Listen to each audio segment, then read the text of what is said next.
The deadliest samurai in recorded history never lost a single duel across more than 60 life-or-death encounters. And what makes this fact truly unsettling is that his power never came from raw strength, speed, or even sword technique, but from something far more dangerous, something most people spend their entire lives running away from. And to understand it, you have to go back to the moment it began, when a 13-year-old boy walked into his first real duel fully aware that he might not walk out alive.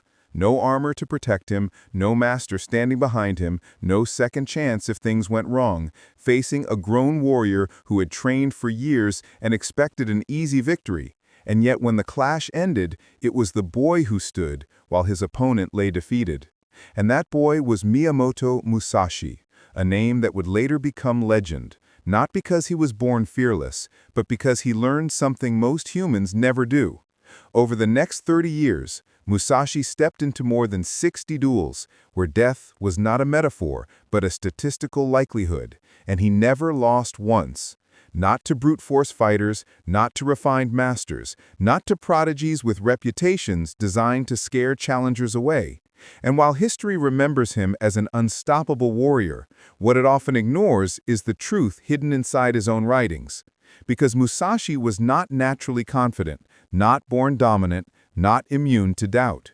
In fact, his early journals reveal a man consumed by anxiety, torn apart by self-questioning, constantly aware of his own flaws and limitations. Which sounds uncomfortable because it is the exact opposite of how we are taught confidence works today. Modern culture tells us confidence is about feeling good, believing in yourself, repeating affirmations until fear disappears. But Musashi would have considered that fantasy, because while others were trying to convince themselves they were confident, he was doing something far more effective. He was becoming confident through confrontation rather than comfort. And modern psychology has now caught up to what he intuitively understood centuries ago, with Harvard researchers finding that individuals who rely on realistic self-assessment outperform those using positive self-talk by nearly 40% under pressure. Because pressure doesn't respond to lies, it exposes them. And Musashi lived this truth at a level few humans ever approach.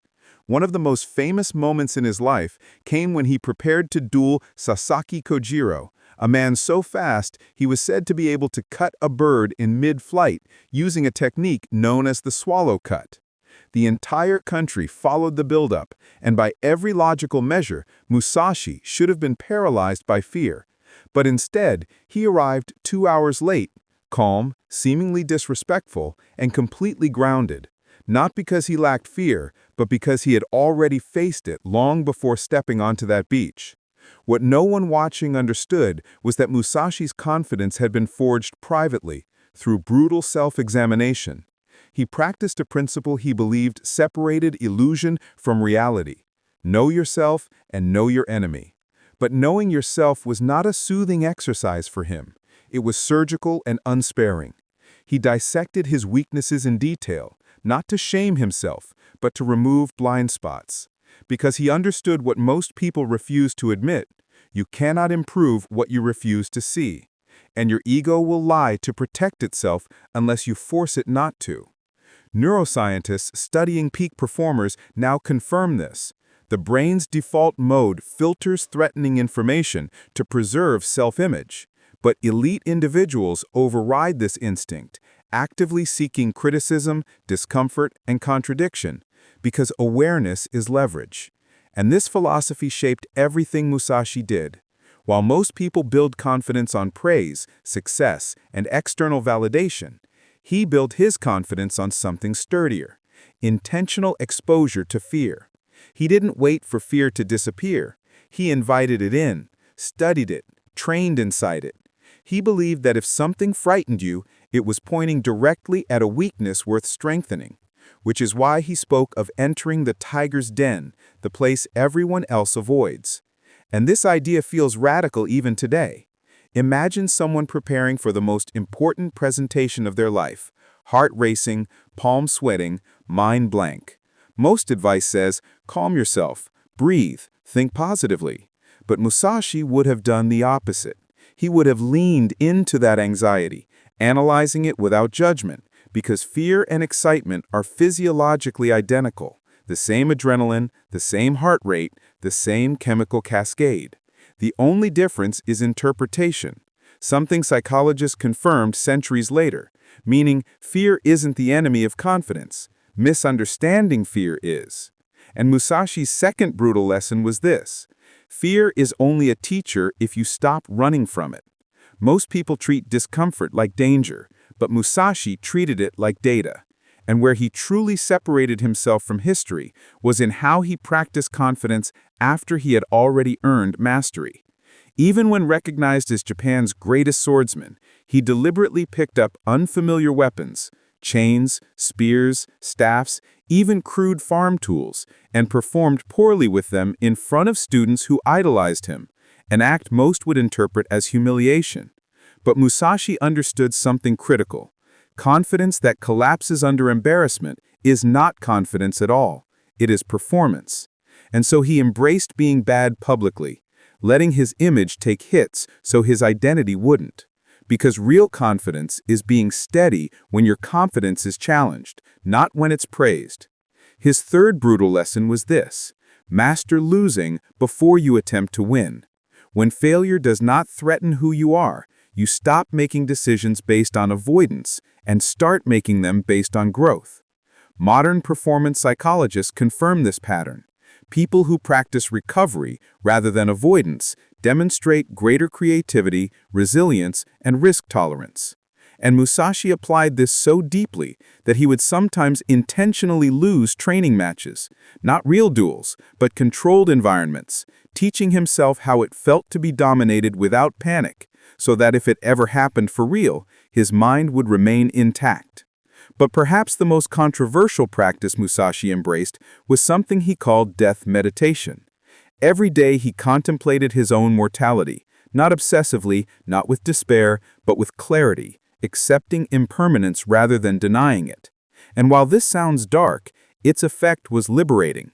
Because once you fully understand that everything external is temporary, reputation, approval, fear, even failure, you stop anchoring confidence to things that can be taken away, and instead root it in presence.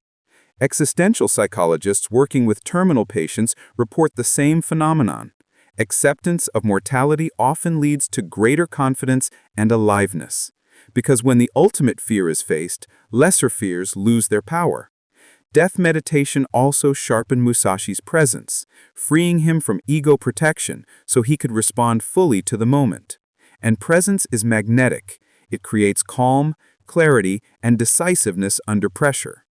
Studies from the University of Pennsylvania tracking individuals practicing mortality salience meditation over a decade showed higher emotional regulation and authentic self-esteem during major life stress, proving that impermanence, paradoxically, creates psychological stability.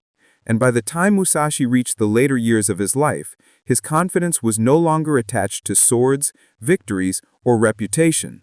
Which brings us to his final duel, when at 60 years old, after years without fighting, a young challenger sought to test him, expecting either refusal or easy dominance. But Musashi accepted and arrived without a sword, instead carving a wooden paddle from a boat oar. Facing a master bladesman armed with steel, spectators thought it was madness, but Musashi knew his greatest weapon could not be disarmed. And in a single movement, he ended the fight, not through physical superiority, but psychological dominance, because confidence based on identity rather than ability is untouchable. And that is the foundation Musashi spent his entire life constructing. Understanding Musashi's philosophy is impressive, but applying it is where most people hesitate, because while his lessons sound powerful, they demand something modern life rarely encourages: personal responsibility without comfort cushions. And the first step is radical honesty, not the kind that flatters or condemns, but the kind that observes without excuse. Meaning you write down your 3 largest weaknesses with no explanations attached, no external blame, no justification, just facts. Because excuses preserve identity but destroy progress. And Musashi knew that growth begins the moment the story stops protecting you. The second step is reframing discomfort, recognizing that when your pulse quickens and your thoughts scatter, your body is not signaling danger, but readiness. And instead of trying to suppress that sensation, you study it, asking precise questions. What exactly am I afraid of losing? Reputation, control, certainty, approval? And once named, fear shrinks, because ambiguity is its fuel. The third step is voluntary hardship, intentionally choosing small, controlled challenges that stress your system but without breaking it. Cold showers, difficult conversations, public speaking, solitude, training and motivation disappears because resilience is not built by avoiding pain, but by practicing recovery. And Musashi believed hardship chosen is power gained, hardship avoided is power surrendered. And the fourth step is cutting away unnecessary attachments, letting go of the need to be liked, the need to be right, the need to maintain a flawless image, because attachment creates fragility, and fragility is the enemy of confidence. What makes these steps uncomfortable is also what makes them effective, because confidence does not grow in environments where identity is constantly shielded. And here is where Musashi left a final clue hidden in his writings, a sentence many skim past without understanding its depth. He wrote that the way is in training, and training is in everyday life, which sounds simple until you realize what he meant. Confidence is not something you switch on in important moments. It is practiced in private, through how you speak to yourself, how you react to failure, how honestly you evaluate your actions. Every ordinary choice becomes rehearsal for extraordinary pressure. And Musashi lived this until death, dying with his final words recorded as, "I have no regrets." Not because his life contained no suffering or mistakes, but because he faced every challenge directly, without self-deception. And that is the key modern culture avoids telling you. Confidence is not emotional comfort, it is psychological integrity. When your actions align with truth, even when it hurts, fear dissolves, because there is nothing left to protect. Everything Musashi teaches leads to this realization, that unshakable confidence does not come from believing you will succeed, but from knowing you will be honest with yourself regardless of the outcome. And once that standard is set, pressure loses leverage, rejection loses sting, failure loses meaning, and growth becomes inevitable. The question is not whether this path works. History has already proven that it does. The question is whether you are willing to walk it, because trading comfortable weakness for uncomfortable strength requires letting go of your favorite defense mechanisms, excuses, self-concepts, distractions, and asking yourself who you become when those are removed. Musashi offers no shortcuts and no guarantees, only a method. Confront what you avoid, practice what scares you, strip away what makes you fragile, and let confidence emerge as a byproduct rather than a goal. And this is why his legacy endures centuries later, not as myth, but as method. A reminder that the strongest person in the room is not the loudest, the most aggressive, or the most praised, but the one who no longer needs protection from reality. And so the question he indirectly asks you is simple but brutal. Are you ready to stop defending who you think you are and start discovering who you could become? Because everything you seek on the other side of confidence already exists inside the challenges you are avoiding. The path will feel lonely at first, uncertain, uncomfortable, but the rewards are permanent. Clarity, presence, respect for yourself, and a mind that does not fracture under pressure. Musashi's life proves that confidence is not something you gain by adding more, but by removing what weakens you. And once that process begins, it becomes difficult to live any other way, because false comfort can never compete with earned strength. The choice stands in front of you the same way it stood in front of him centuries ago. Remain comfortable and fragile, or walk forward into uncertainty with honesty and grow unbreakable. And one way or another, that choice will shape the rest of your life. By the time most people reach adulthood, their confidence has already become conditional, silently negotiated with the world through performance, approval, and outcomes. And this is where Musashi's path diverges sharply from modern living. Because while society rewards appearing confident, Musashi pursued becoming stable. And the difference matters more than most people realize, because performance-based confidence collapses the moment results slip, praise disappears, or uncertainty enters the room. Something Musashi understood intuitively as he watched talented warriors freeze, not because they lacked skill, but because their identity was tied to winning, and losing felt like annihilation. So Musashi dismantled that trap within himself piece by piece, beginning with discipline that was invisible to others, long walks alone, repetitive drills without spectators, deliberate silence instead of storytelling, because he believed confidence grows when behavior no longer seeks external witnesses. Modern neuroscience now confirms this pattern, showing that intrinsic motivation produces far more stable emotional regulation than validation-seeking behavior. Meaning the more your self-worth depends on reactions, the less reliable it becomes under stress. And Musashi trained himself to move without reassurance, to act without applause, to improve without confirmation, a practice that hardened him psychologically long before steel ever touched steel. And this explains why so many of his opponents crumbled mentally before the duel even began. Because while they derived energy from reputation and comparison, Musashi derived strength from preparation, and preparation compounds quietly. Another overlooked element of Musashi's confidence was his relationship with time. He never rushed to prove himself, even when mocked or underestimated. He delayed gratification intentionally, understanding that urgency often disguises insecurity. And arriving late to duels, though controversial, was not arrogance but strategy, forcing opponents into emotional turbulence while he remained grounded. Because emotional stability is leverage, and leverage decides outcomes long before physical action begins. Psychologists studying negotiation and combat stress agree that the party who controls emotional tempo usually controls the encounter.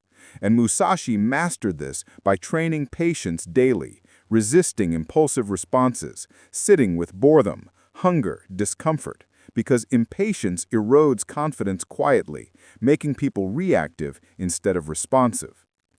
Beyond patience, Musashi cultivated emptiness, a concept deeply misunderstood. Emptiness was not absence of thought, but absence of attachment. A mind uncluttered by expectation performs with clarity. And this allowed Musashi to adapt fluidly, not clinging to techniques, styles, or assumptions. Whereas many warriors were imprisoned by rigid forms, confident only inside familiar structures, Musashi sought discomfort because it sharpened his adaptability. And adaptability is confidence that survives chaos. Modern research into elite athletes shows similar findings. Those trained in variable, unpredictable environments outperform those trained only in controlled repetition, because unpredictability exposes identity dependency, and Musashi dismantled dependency at every level.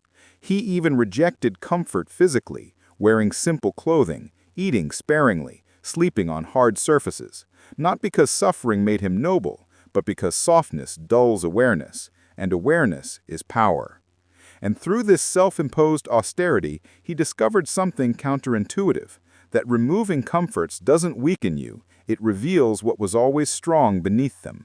And this extends directly into modern application, because today's fear is rarely physical death, but psychological exposure, being seen failing, being judged, being wrong publicly. And Musashi's entire philosophy prepares you for this exact battlefield, by stripping away the illusion that identity must be defended at all costs. Because once identity is flexible, feedback becomes fuel, not threat, which is why Musashi actively sought teachers even after surpassing them, absorbing knowledge wherever it appeared, unconcerned with hierarchy, because insecure people protect their status, confident people prioritize growth. And this mindset made him impossible to corner mentally. Opponents couldn't intimidate him, praise couldn't inflate him, and failure couldn't destabilize him, because none of those defined him. And this brings us to his principle of non-attachment to outcome, which appears repeatedly in his writings but is rarely understood. Musashi did not aim to win. He aimed to act correctly in accordance with reality. Winning was a consequence, not a goal. And when outcome stops being the measure of worth, anxiety loosens its grip, because anxiety thrives on imagined futures, not present execution. And Musashi trains presence relentlessly, breathing, walking, cutting, observing, all done with full attention, because presence annihilates rumination, and rumination is the engine of fear. And this is precisely why he could appear calm in moments that paralyzed others. His mind was not divided between what was happening and what might happen. And researchers studying flow states confirm this. Full immersion suppresses self-referential thought, reducing fear and increasing precision. Meaning, confidence is not something you pump yourself up into. It is something that naturally arises when attention is fully anchored in reality, which Musashi achieved not through motivation, but discipline, repeating unglamorous actions until steadiness replaced uncertainty, a lesson modern culture hates because it offers no shortcut. But Musashi's legacy stands as proof that confidence earned slowly outlasts confidence borrowed quickly. And by the end of his life, Musashi had become something more unsettling than a champion. He became an unmovable presence, a man whose certainty could not be shaken because it was not dependent on victory. And this level of confidence is available to anyone willing to adopt the same principles, but only if they're ready to abandon the identity myths they currently cling to. If there is one reason most people will never attain the kind of confidence Musashi embodied, it is not lack of intelligence, opportunity, or even effort, but resistance to truth, because truth destabilizes the stories people use to justify inaction, and Musashi lived without those stories, which made his path demanding but clean. He did not blame fate, teachers, enemies, or circumstances. He treated everything as feedback, a mirror, always pointing inward. And this relentless ownership forged a mindset that modern psychology now labels anti-fragile, someone who not only withstands stress, but grows stronger because of it. And anti-fragility begins where comfort ends, which is why Musashi deliberately structured his life to remove crutches, limiting possessions, avoiding luxury, distancing himself from constant companionship, not out of isolationism, but to make sure that his emotional stability was internally sourced. And here lies the final misunderstanding about confidence. People believe it requires constant reinforcement, but true confidence is quiet. It does not need to announce itself or defend its existence, it simply holds steady. And this steadiness is what Musashi refined above all else. Through solitude that sharpened thought, silence that amplified awareness, and repetition that clarified intention. And when modern individuals complain of self-doubt, imposter syndrome, or fear of exposure, what they are really experiencing is informational noise, too many emotional inputs, too much comparison, too little grounded practice, something Musashi avoided instinctively. He did not compare paths, he walked his own. Because comparison creates artificial urgency, and urgency fractures presence, and without presence, confidence becomes brittle. And this is why Musashi's advice cannot be reduced to tactics alone, because confidence is not built through hacks, but through alignment. Alignment between values, actions, and acceptance of consequence. When these align, fear loses leverage, because there is no internal contradiction to exploit.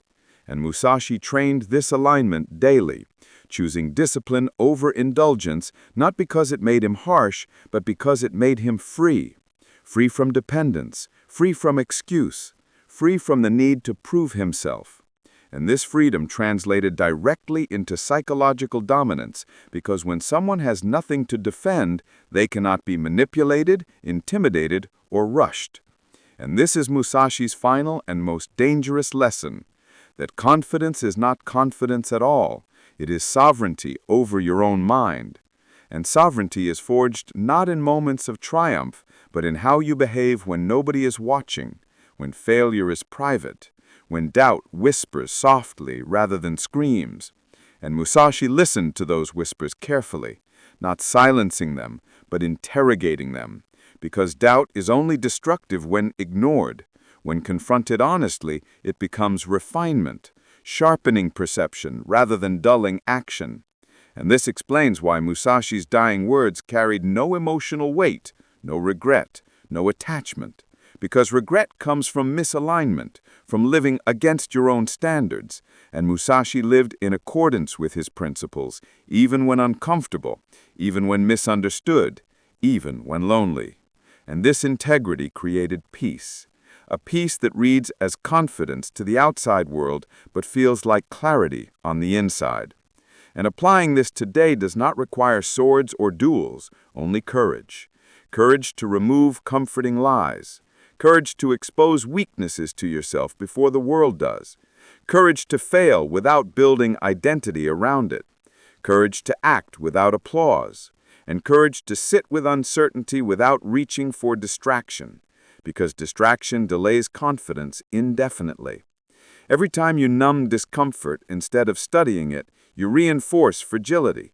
And every time you lean into challenge voluntarily, you strengthen psychological structure. And this is the compounding effect Musashi relied on, small daily confrontations with reality that quietly build an unshakable core. And if there is a single action that encapsulates his legacy, it is this: stop asking how to feel confident and start asking how to become someone who does not require confidence to act, because action grounded in truth produces confidence automatically. And once this shift occurs, fear no longer dictates direction. It becomes a signal, a marker along the path, rather than a barrier. And this brings us back to the choice standing in front of you now, the same choice Musashi made repeatedly throughout his life: to walk into uncertainty with honesty rather than hide inside comfort with excuses. Because comfort will keep you safe, but it will never make you powerful. And Musashi did not seek power for dominance, but for freedom. Freedom from fear. Freedom from illusion. Freedom to act cleanly in alignment with reality. And that freedom is still attainable, but it demands a price. The willingness to face yourself without filters, to drop victimhood, to accept responsibility for growth, and to endure temporary discomfort for permanent strength. Because in the end, the most dangerous person is not the one who believes they will always win, but the one who knows they can lose without breaking. And that is the confidence Miyamoto Musashi built, stone by stone, principle by principle, until nothing external could threaten it. And now the only remaining question is not whether this philosophy works, but whether you are willing to live it.